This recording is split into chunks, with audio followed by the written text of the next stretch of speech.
olha, domingo de manhã tem culto, tem que ir. E nós vinha a pé. Vinha lá de cima, lá de casa a pé e voltava a pé também.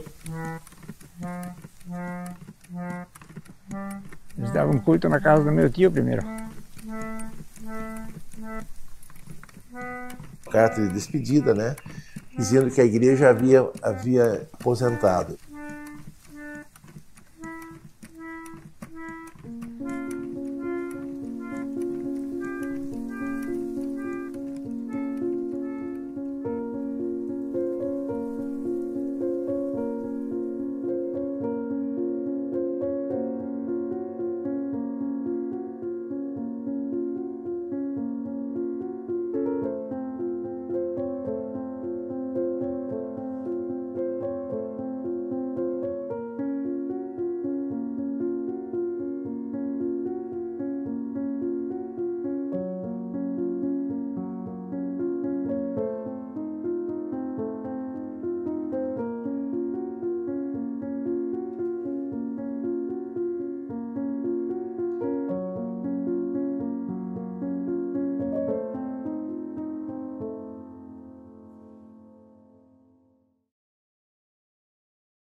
Bom, inicialmente a imigração alemã este ano completou então os 200 anos, tendo seu marco 25 de julho de 1824, quando as primeiras 39 pessoas chegaram em São Leopoldo, na feitoria do linho cânhamo.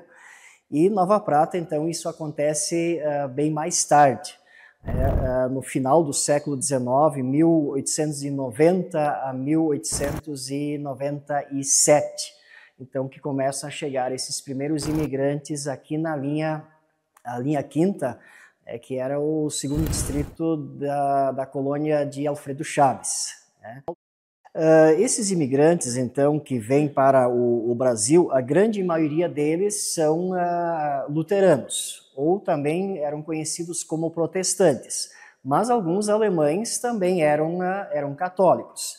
Mas aqui na linha Quinta, então, a maior parte deles, de fato, praticava a fé luterana, eram protestantes. A grande maioria deles veio da própria Alemanha, especialmente do norte da Alemanha, tá? Onde era a antiga Pomerânia, que hoje, na verdade, não existe mais. Uma parte desse território hoje pertence à Alemanha e outra parte à Polônia, diretamente da Alemanha para cá. Eles tinham muitas dificuldades na Alemanha, porque a população tinha crescido muito na Europa, né? E aí não havia espaço para todos e eles estavam passando muitas necessidades, né? As próprias guerras, pouca terra, então fez com que eles tivessem um sonho de uma nova oportunidade, uma nova vida, e esse sonho era o Brasil, né? Onde tinha-se a promessa de muito mais terras, né? Claro, quando chegavam aqui, inicialmente cada um recebia um lote de 70 hectares, depois 25. Aparentemente pode ser muito, né? Mas lá eles tinham muito pouco. Era uma área muito pequena. E aqui no Brasil parecia pouco porque os grandes latifúndios aqui no Brasil possuíam mais de 1.200 hectares, né? Mas era um começo, para eles já era um diferencial, era muito mais do que eles tinham lá na Alemanha. Então era uma oportunidade de recomeço, de terem mais terras para que pudesse assim ter o seu sustento, bem como também das próximas gerações, dos seus filhos. Então esse pelo menos era a ideia inicial deles, né?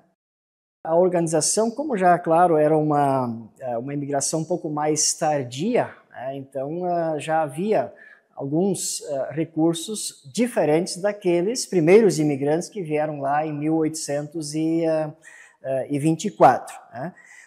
Mas para eles sempre era muito importante a organização da comunidade, porque em torno da comunidade que depois eles se organizavam, cada um na sua vida pessoal. Mas o culto religioso, bem como também a questão da escola, era algo sempre muito importante para eles, porque eram, claro, além de praticarem a sua fé, de terem o seu culto religioso, também era um convívio social, onde as pessoas poderiam então se encontrar.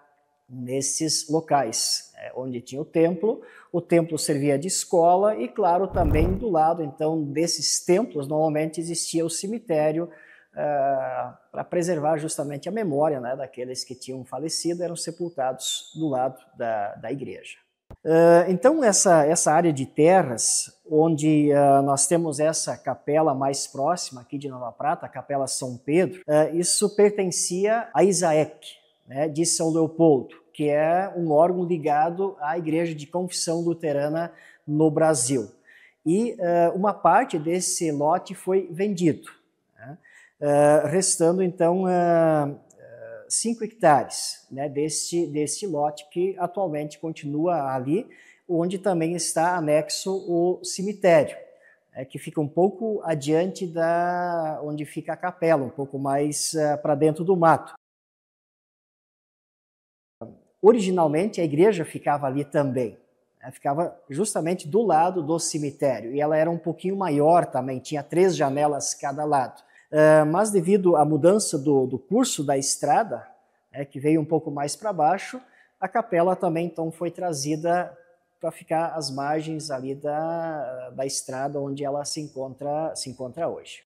Por volta da década de 30 e 40, houve um grande processo de migração dessas famílias para outras regiões, até mesmo dentro do Rio Grande do Sul, mas especialmente também Santa Catarina, Paraná, e depois essas pessoas até migraram mais para o norte do Brasil. E aí o que aconteceu? Essa primeira comunidade, então, já não tinha mais pastores que atendiam ali, porque eram poucas famílias, e a própria igreja já estava praticamente abandonada.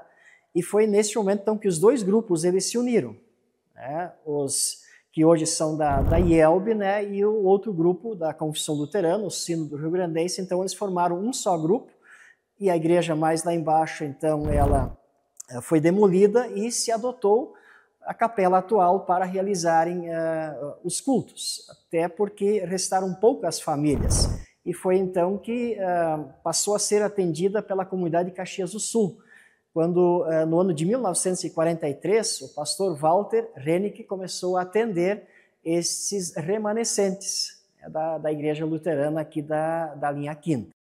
O meu nome é Euclides Hélio Filbonska, o pai era Francisco Augusto Filbonska e a minha mãe era Teresa Prokowski Filbonska. O meu pai acho que nasceu lá em Cotiporã, naquele tempo era Montevideo. E a minha mãe era natural aqui da linha General Osório. Na época que a minha mãe ia na escola, dava uma escola na igreja. Dentro da igreja? Dentro da igreja. Tinha para colocar garrafinha de tinta. Com o Armando Busato eu fui na escola e daí o professor tinha bastante aluno naquela época. Então a minha sogra foi ajudar para o professor, depois até no fim foi ela que ficou professora lá. A Genoveva Rigotti. Até aquele cemitério lá no fundo tá tudo meio abandonado, porque não tem mais quase ninguém. Meus pais foram enterrados aqui em cima, naquele outro ali. Os últimos que foram enterrados lá foram os meus pais. A igreja, como ela servia também de escola, nessa escola, então, não estudavam somente luteranos, mas também estudavam pessoas que pertenciam à religião católica, né? E especialmente pessoas que residiam já na linha Quinta ali também, ou da própria linha Sexta, que é a linha dos poloneses. Então, era realmente uma escola aberta, né, para todas as etnias e religiões. E, inclusive, mais adiante, o professor ali naquela escola foi Armando Busato, que depois, inclusive, a escola do lado, já edificada em material, né, recebeu este nome, Armando Busato, que foi um dos professores ali já mais tarde, né, nesta igreja. Meu nome é Leonardo Jorge Krieger e eu nasci aqui na linha Bento Gonçalves, travessão de Fagundes Varela, em 1951. Sou filho de Francisco Ernesto Krieger e Eli Schneider Krieger. O pai nascido ali e a minha mãe nasceu em São Sebastião do Caí. O meu avô paterno veio para o Brasil em 1890 e se instalou em Monte Vêneto, hoje Cotiporã, e veio morar ali nesse travessão aqui de Fagundes Varela. Esses bancos aqui devem ter 100 anos, mais ou menos, já, que eles vendiam da primeira igreja, sendo preservados. Isso é um trabalho artesanal, foi feito à mão, manualmente, será aquele serrote com 2 pessoas e tal, e feito manualmente. um trabalho artesanal. Lá em casa nós tínhamos ábacos, que o meu avô usava para dar aula com ábaco. E o ábaco a gente não sabia dar o devido valor e acabou brincando, desmanchando o ábaco para brincar com as bolinhas, fazer outras brincadeiras de criança. Tinha relógios que o avô recebeu da Alemanha também. Livros, temos bíblias antigas lá ainda que o avô trouxe da Alemanha, muitas bíblias. Então, provavelmente, essa igreja que nós temos ainda aqui na linha quinta, ela data por volta de 1900. Nós não temos uma data bem exata, mas provavelmente lá por volta de 1900 que essa edificação foi construída. E também tinha uma outra igreja um pouco mais para baixo, já mais próximo do travessão de Fagundes Varela, acho que deve dar uma distância aqui do centro de Nova Prata, uns 18 quilômetros, onde também tinha uma outra capela. Então, nós não sabemos exatamente quando que ela foi edificada, mas ela já não existe lá, aproximadamente uns 60 anos atrás que ela foi demolida, né? E, inclusive, foi trazida aqui para a cidade de Nova Prata e foi feita uma casa desta igreja onde o Aldo Krieger reside hoje. Era a antiga igreja lá uma das igrejas da linha quinta, é a mais distante, já mais próximo da Capela Santa Catarina. E existiam então esses dois grupos. Um era vinculado ao Sínodo Rio-Grandense, que hoje é a igreja de confissão luterana no Brasil, e aquela mais distante, mais próximo lá do travessão de Fagundes Varela, era ligado ao Sínodo de Missouri, né, onde os missionários vieram então dos Estados Unidos para atender esses imigrantes alemães. Aqui temos um cemitério que era da igreja do Sínodo Rio-Grandense, e lá mais adiante é um outro cemitério de 1890. E eu sou o zelador do cemitério, sou cuidador do cemitério. Reformei o cemitério, eu sou o último dos que cuidam do cemitério. Enfim, nós vamos ainda evoluir nesse campo para ver se meus filhos, é um pedido que faço aos meus filhos que cuidem do cemitério, que limpem o cemitério pelo menos 2 vezes por ano, quando eu não estiver mais aqui. Inicialmente aqui era o Sínodo Rio-Grandense. E a minha mãe frequentava aqui, ela morava aqui ao lado, tempo de solteira, depois de casada ela continuou frequentando aqui, sempre vinha o pastor feliz, uma vez a cada 2 meses, ela vinha, pegava o cavalo lá embaixo, vinha para cá a cavalo e participava do culto. A outra igreja é do Missouri, a igreja evangélica luterana do Brasil, que hoje é do Missouri. A postura da igreja luterana, que é a igreja do Missouri, ela é bem conservadora. Não houve ingresso de muitos novos membros na comunidade. Hoje já está mais aberto, está mais flexível. Existem outras mentalidades. Os pastores têm uma mente mais, eu diria, mais acolhedora, mais abrangente, mais flexível, enfim. Existe uma tendência da comunidade voltar a crescer. Na época que eu nasci, que foi batizado, tinha 10 famílias ainda. Depois foi indo, uns morreram, uns se mudaram lá para Ronda Alta, Não Me Toque. Uns até os velhos faleceram, aí os filhos foram embora. Uns ainda os pais foram juntos. Ali da linha que eu morava também, uns foram para Santa Catarina. Foram longe. Uns ficaram mais por perto aí.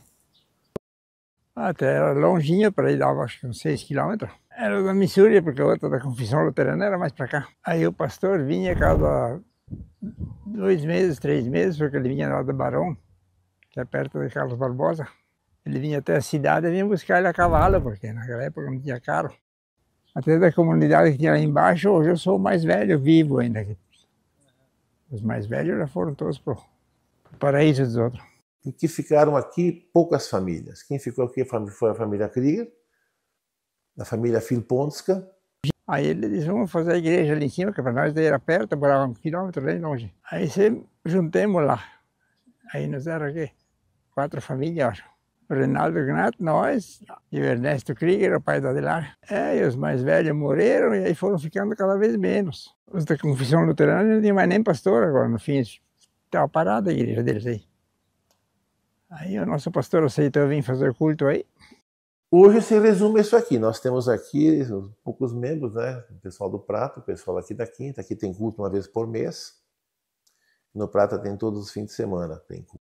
Bom, então o pastor Renick, ele começou a atender a linha Quinta em 1943. E no ano de 1946 começaram os cultos também aqui na cidade de Nova Prata, onde tinha uma família luterana, que era a família do Fernando Beme, que era cervejeiro da cervejaria Regência, aqui em Nova Prata. Então, também tinha os cultos aqui já na cidade desta família.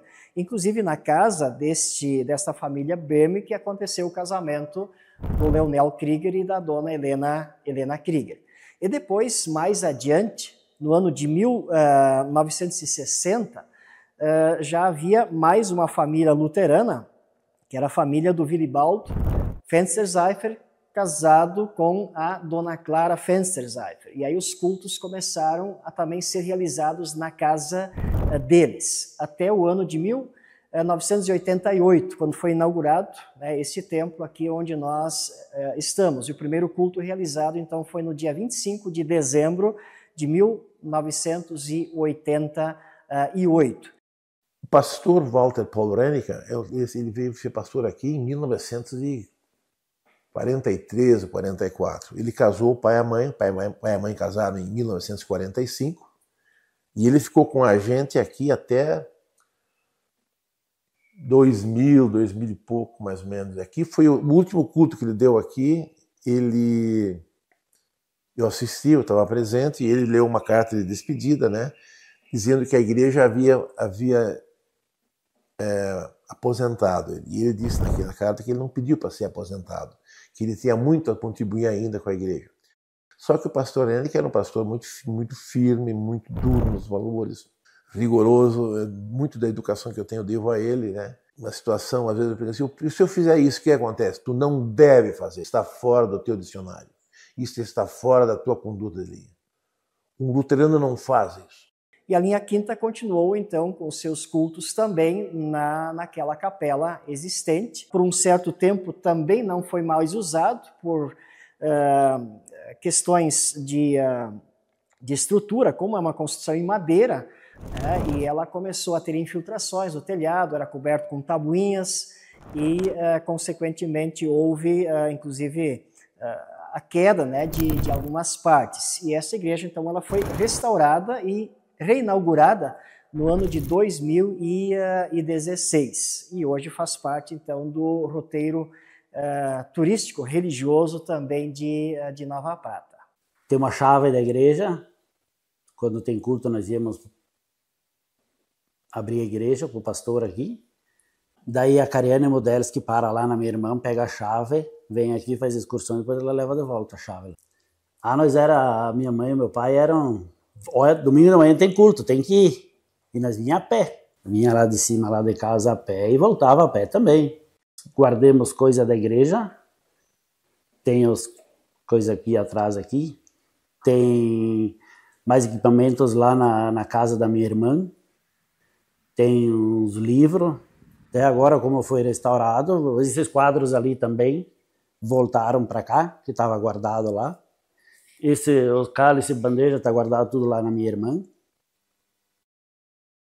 Essa história desses imigrantes alemães que habitaram aí a linha Bento Gonçalves e que depois deu origem também à comunidade luterana aqui na cidade de Nova Prata, lógico, com rostos diferentes, porque aí a questão da migração continuou, pessoas de outras regiões, de outras cidades que vieram morar em Nova Prata, já que Nova Prata é uma cidade que nos últimos anos se desenvolveu bastante, e isso também trouxe pessoas para a igreja, tanto pessoas que já moravam aqui, que se tornaram luteranos, mas também de outras famílias que já eram luteranos, que vieram de outras cidades, que se filiaram a esta comunidade.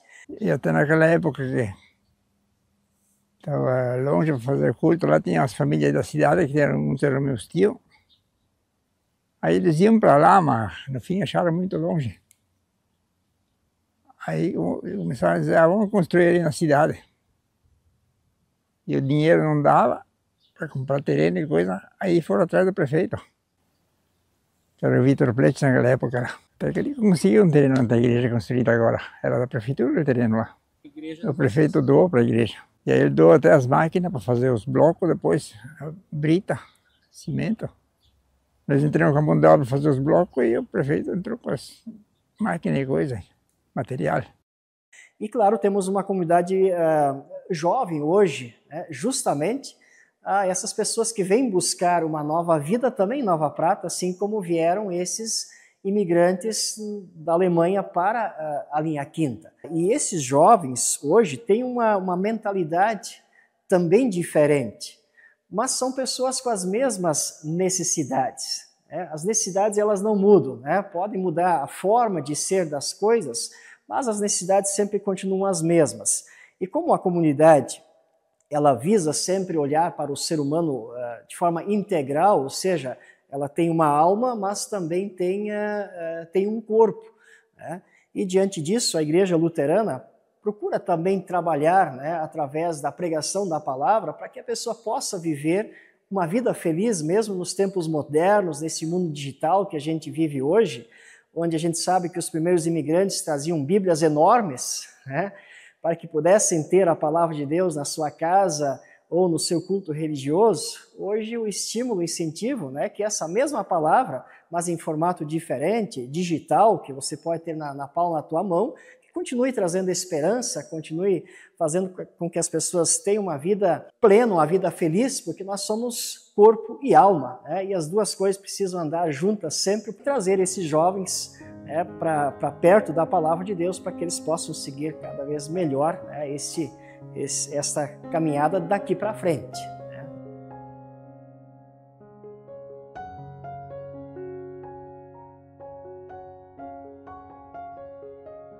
Vou fazer 80 agora em novembro. Eu tinha um irmão mais velho com 80, ia fazer 86, dia 16. Eu tinha planejado dia 17, eu vou lá fazer uma surpresa para ele, que ele morava lá em Constantina. E na terça-feira, antes do dia 16, ele também faleceu. 9 meses hoje que a minha mulher partiu. Ela foi para o centro, ela me disse, eu estava deitado depois do meio-dia. Ela disse, eu vou, mas eu volto logo. E ela foi, eu calculei de hora que ela voltava mais ou menos, não veio. Aí ela passou mal ali por menos, dentro da loja lá. E acho que infartou, porque foi fatal. Você foi? Aí socorreram lá com os bombeiros, levaram no hospital, mas não teve mais volta. Minha mulher era católica também, depois ela passou para a nossa igreja.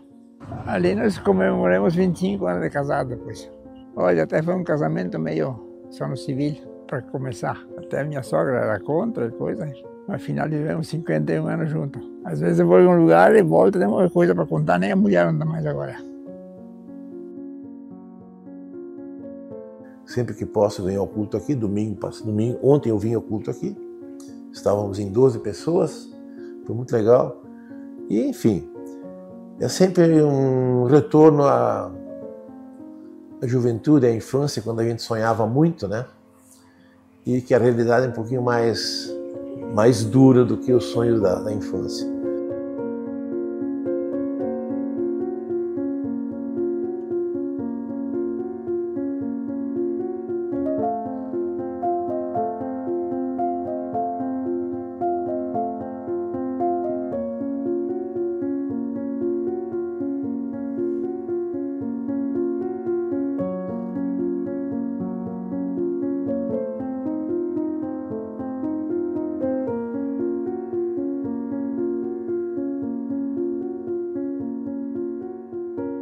E nós moramos aqui na linha Medon Gonçalves, sempre morei aqui e pretendo ficar por aqui.